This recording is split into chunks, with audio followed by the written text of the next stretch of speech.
What is Kanto Network? Kanto is a permissionless layer 1 blockchain compatible with the Ethereum Virtual Machine or EVM. So the platform aims to facilitate the development of decentralized financial systems or DeFi through its ability to support various financial instruments such as tokens and derivatives, and by providing a transparent and trustless infrastructure for the execution of financial transactions. So according to its Gitbook, Kanto utilizes Tendermint consensus and the Cosmos SDK as its core components and is protected by Kanto validators. It achieves compatibility with the Ethereum Virtual Machine through Ethermint, allowing for the execution of Ethereum smart contracts. So who are the founders of Kanto? Well, Kanto blockchain is a decentralized project that aims to provide a free public infrastructure without the presence of any central authority, foundation, or venture backers. So the project is led by the core contributor Scott and also has support from Plex, a community of developers with expertise in high-frequency trading, mechanism design, and software development who are focused on exploring and developing DeFi. Another important contributor to the Kanto blockchain project is Neobase, which manages the Kanto EVM blockchain explorer and also has created a Kanto analytics dashboard providing information on the protocol such as the lending market and the Kanto DEX and also Fortiswap. So then that brings us to, well, what does Kanto offer? Well, Kanto focuses on 3 main products, which include Kanto DEX,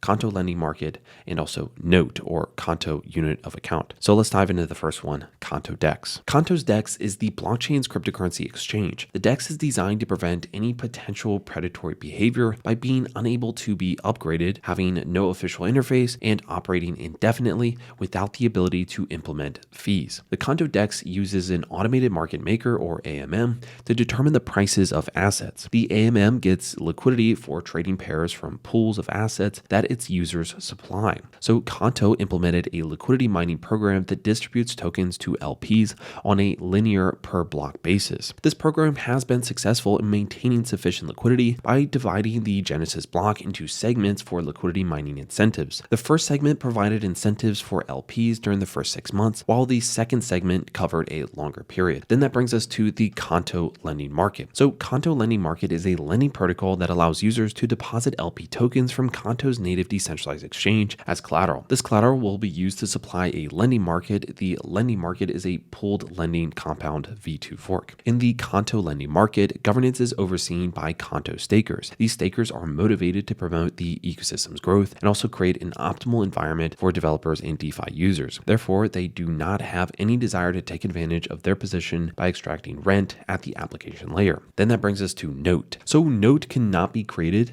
It can only be borrowed from the accountant, a smart contract that manages the algorithmic interest rate policy through the Kanto lending market or CLM. Note is a fully immutable ERC20 token supported by collateral lent to the CLM. It can only be borrowed by users who provide specific collateral assets such as USDC, USDT, Kanto, ETH, Atom, or Kanto LP tokens. And as a result, for every note in circulation, there is more than $1 worth of collateral held by the CLM. Kanto lending market offers superior capital efficiency by allowing the stablecoin collateral supporting Note to be lent out to other users. For instance, a DeFi participant can lend USDC to Kanto lending market and then borrow Note. If the borrowing rate for Note is less than the supply rate for USDC, that DeFi participant will be earning a profit by holding Note on Kanto. Then that brings us to Kanto's tokenomics. Kanto is the native token that powers the Kanto network. It's utilized to pay transaction fees and can also be staked with validators to aid in securing the network. At the launch, the total supply of Kanto is 1 billion tokens, and of this, the initial circulating supply of Kanto is 150 million tokens. The initial circulating supply of Kanto tokens is distributed as follows: 130 million Kanto, or 13% for early contributors, and 20 million Kanto, or 2% for settlers of Kanto who participated in the launch of the testnet. And the remaining total supply of Kanto is distributed as follows according to the governance votes by the Kanto DAO: 450 million Kanto, or 45% for long-term liquidity mining to be distributed over the next 5 to 10 years, 350 million Kanto, or 35% for medium-term liquidity mining to be distributed over the up-and-coming months and years, and then 50 million Kanto, or just 5% for the future public goods grants. The total maximum supply of Kanto will gradually increase to maintain the network security, with the newly generated tokens distributed proportionally to those who have staked their Kanto. The inflation rate will be structured in 30-day periods, with daily rewards distributed distribution starting at 19.84% APR for the first period,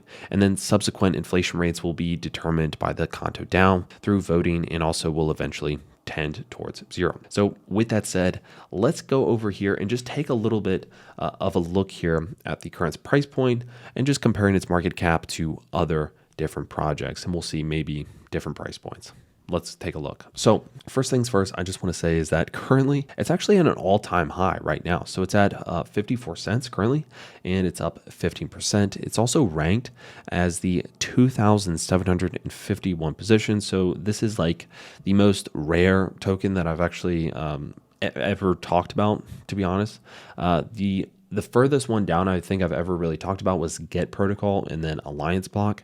So Kanto is definitely a low cap token, that is for sure.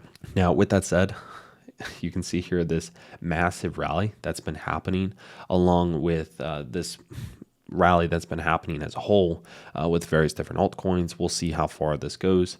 But as for now, previously, back in November of 2022, there was this big spike to about 38 cents, and then it fell down subsequently. Then currently, now it is just half of a dollar. And we can also see that portrayed further here with this massive spike that's been happening here. And we'll see where that goes. Now, next thing I want to do is just compare it to other coins and tokens and just see, engage different price points. So for example, if we compared the price and we just put the current market cap to 1 billion. So we said that Kanto had a current market cap of 1 billion. So currently it has a market cap of 231 million. And with that said, if it was that of 1 billion, hypothetically, that of Tezos, then that would put the price point of one Kanto token to $2.47, or an upside of 354%. Moving along further here, if it were that of, for example, Phantom at a $1.8 billion market cap, that would put the potential price to $4.16, or an upside of 664%. Moving even further here, if it was that of, for example, Solana at 9.6 billion, then that would put the potential price of one Kanto to be at $22.74, or an upside of 41x. And then moving to the last one here, if Kanto had Bitcoin's market cap of 464 billion, one Kanto would be worth $1,000, or an upside of 2,000x. So let me know where you guys think Kanto is going to go. Write me in the comment section down below. Also, just let me know what you guys have to think about Kanto just in general as well. I'm eager to hear what you guys have to say. Anyways, guys, that's all for this one. See you in the next one.